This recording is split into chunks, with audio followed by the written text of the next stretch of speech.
Primera pregunta, ¿qué es el cáncer colorectal y a qué órganos afecta? Bueno, el cáncer es, en general, ¿no? El colorectal es la segunda enfermedad causa de muerte, digamos, la segunda causa de muerte después de las enfermedades cardiovasculares. Y el de colon, que es el específicamente que vos me preguntás, es quizá en nuestro medio el más frecuente. En otros países y en otros lugares es el de pulmón el más frecuente, aquí es el de colon. El colon es el órgano, digamos, podríamos, para que la gente entienda bien, decirle la tripa gorda, ¿no es cierto? Es la última parte del intestino que tiene, digamos, las características en donde está la materia fecal, digamos, y ahí es donde más se produce la enfermedad cáncer, ¿no es cierto? Lo cual no es en el intestino delgado, que es el chinchulín, para seguir con los mismos términos. Esa, que mide 5, 6 metros, el chinchulín, ahí prácticamente no existe patología maligna, pero sí en el colon, el último tramo, que es el último tramo del tubo digestivo. También existe en el estómago, que es el primer tramo, en el estómago, en el esófago. Pero bueno, es importante la pregunta que vos me decís porque es el más frecuente, junto con cáncer de mama, que es en la mujer, y el cáncer de pulmón. Son los tres cánceres más frecuentes. Y teniendo en cuenta que la gran mayoría de nuestras muertes, digamos, van a ser cardiovasculares, pero ahí nomás está el cáncer, y estos son los más frecuentes. Los principales. ¿Cuáles son los principales factores de riesgo que pueden promover, digamos, el cáncer colorectal? Bueno, son lo que en general la gente lo está conociendo cada vez más, que son los hábitos digamos, de vida.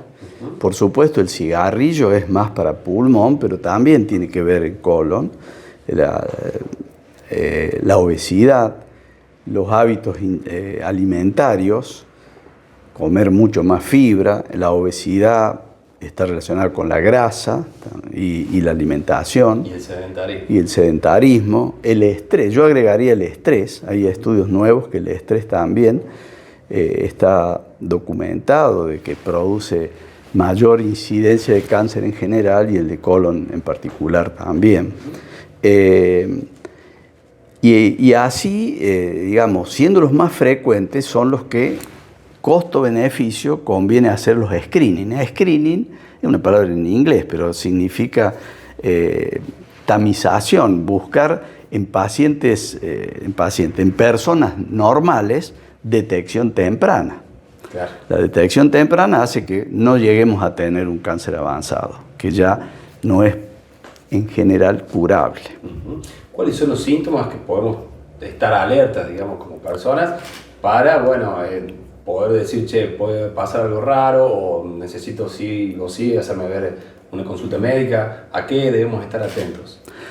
Bueno, además de los estudios, aunque no tengamos ningún síntoma que hay que hacer, que ya vamos a charlar sobre eso, que es la prevención primaria, digamos, o sea, buscar en pacientes sanos que tengan algo para evitar que aparezca la enfermedad. Vos me preguntaste ¿cuáles son los síntomas? ¿Hay algún indicio que nos pueda dar cuenta? Claro, es que la mayoría de las veces cuando hay síntomas ya está la enfermedad y no sabes si está ya avanzado o no. Pero lo que hay que tener en cuenta es pérdida de peso sin causa aparente, sobre todo sangrado por materia fecal. Eso tiene que hacer alertar y ir rápidamente al médico, ¿no es cierto?, para que se le hagan los estudios correspondientes. En este momento me acuerdo de estos dos, pero hay, digamos, varios síntomas más. Por ejemplo, náuseas, que tenga vómito, que tenga alteraciones en la catarsis, que es ir de cuerpo, ¿no es cierto? El tenesmo es cuando uno quiere ir de cuerpo y no puede, o que termina de ir de cuerpo y le tiene la impresión de que no ha terminado. Y por supuesto el cambio de hábito intestinal, ese quizás es el más importante, cambio de hábito intestinal. Gente que era constipada, y de pronto tiene diarreas, Claro. o viceversa, o cambia el horario que normalmente tiene. Bueno, eso nos tiene que hacer alertar para hacer los estudios. ¿A qué edad aproximadamente sería una persona sana que tiene que sí o sí, digamos, empezar a... Claro, esto ya es otra pregunta que es, ¿cuándo tenemos la obligación de empezar a hacer los estudios? Claro. Así como la mujer, y eso ya está en la sociedad, comienza a los 40 a hacer ecografía mamaria, mamografía y lo hace todos los años, en cáncer de colon no es tan fácil, digamos, que eso se impregne en la sociedad porque ¿Por qué será? no tiene buena prensa porque es que, claro, hay que colocar un tubo por el ano y tiene una preparación que no es muy simpática, que se le da un laxante importante, entonces el día anterior uno está en el inodoro todo el día. Claro. Pero pasado eso, en realidad no es un estudio como era antes, que era con anestesia local, ahora es con anestesia general, uno ni se da cuenta, y en realidad ese es el estudio que hay que hacer a partir de los 50 y actualmente la Organización Mundial de la Salud lo ha puesto a los 45. Se ve en cáncer de colon a los 30 también. Es decir, lo que está aprobado es a partir de los 45 años todo el mundo tendría que tener una colonoscopia hecha. Por varias razones, no solamente porque es el más frecuente, sino porque el 90% de los cánceres de colon provienen de un pólipo benigno que está en el intestino silencioso, no va a dar ningún síntoma y puede estar 10, 20, 30 años. Claro. Al sacarlo, uno está erradicando la posibilidad de que tenga cáncer. Y si da un pólipo benigno, una hiperplasia, hay distintas histologías de estos pólipos, por ahí puede estar 10 años sin hacer una nueva colonoscopia. O si da negativa esa, que no tiene nada, ni pólipos, se puede esperar hasta 10 años para hacer la segunda. No es como mama, que Claro. es todos los años hay que hacérselo, ¿me entendés? O sea, tiene esas dos ventajas. La desventaja es la mala prensa, digamos, por el tipo de estudio. Claro. Pero la ventaja es esta. Y que yo me imagino de que si toda la sociedad se hiciera este estudio, tanto hombres como mujeres, se podría erradicar el cáncer de colon. Que muchas veces, hablando de los síntomas que vos me decías, cuando da síntomas, ya es tarde, ya es un estadio 3, un estadio 4, y por ahí no es tan curable. Tengo una pregunta. ¿Por qué considera que la salud pública a lo mejor hace foco en lo que es campañas para controlar el cáncer de mama y no con la misma intensidad promueve campañas, como en este caso para el cáncer colorectal? Entiendo que hay campañas para el cáncer colorectal también. Me parece que socialmente tiene mucho más presencia, más visibilidad. Sí, el sí. cáncer de mama. Eso es cierto, porque lo de mama viene desde hace mucho tiempo, pero esto se está imponiendo también.